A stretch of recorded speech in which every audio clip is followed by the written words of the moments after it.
He touched the Ark of God and died instantly. King David was bringing the Ark of the Covenant to Jerusalem, but they made one mistake.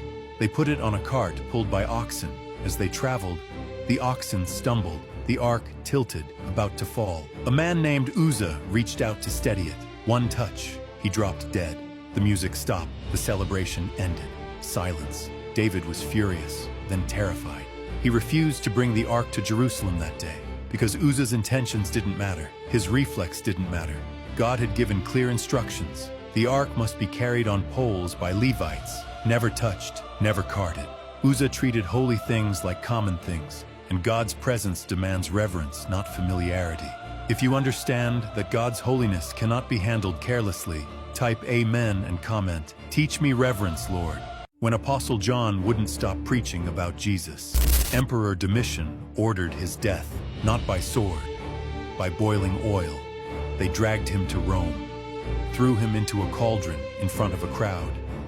Everyone waited for him to scream, to burn, to die. But the oil couldn't touch him. God's hand covered him. John stepped out without a mark, not one burn. The Romans panicked. They couldn't kill what God protected. So they exiled him to Patmos instead. And there, in isolation, John received the book of Revelation. Because when men try to stop God's plan, God turns their weapon into his purpose.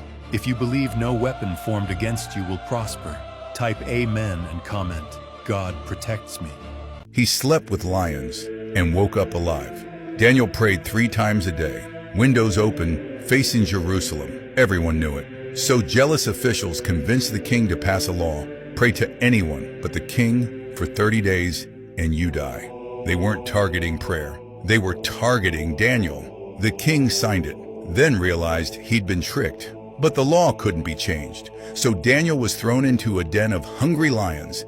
The king couldn't sleep. At dawn, he ran to the pit and shouted, "Daniel, has your God rescued you?" And Daniel answered, "My God sent his angel and shut the lion's mouth." Not one scratch, not one bite. The same lions that couldn't touch Daniel, they devoured his accusers before they hit the ground. Because when you stay faithful, God doesn't just protect you. He makes your enemies witness his power.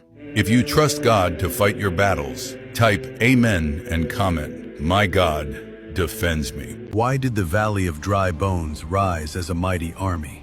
Ezekiel was carried by the Spirit of the Lord into a wide valley filled with dry bones, scattered, lifeless, and completely hopeless. God asked him, "Son of man, can these bones live?" Ezekiel answered, "O Lord, only you know." Then came the command. "Prophesy to these bones." So he spoke the word of the Lord. Suddenly there was a rattling noise. Bones came together, bone to bone. Tendons appeared, flesh covered them, and skin formed on top. But there was still no breath in them. God spoke again. "Prophesy to the breath. Call it from the 4 winds." Ezekiel prophesied, and breath entered them. They stood up on their feet, a vast, exceedingly great army. What was dead and hopeless came back to life with power. Because our God doesn't just fix broken things, he resurrects what seems impossible. If you believe even the driest places in your life can live again, type Amen and declare, "Breathe on me, Lord."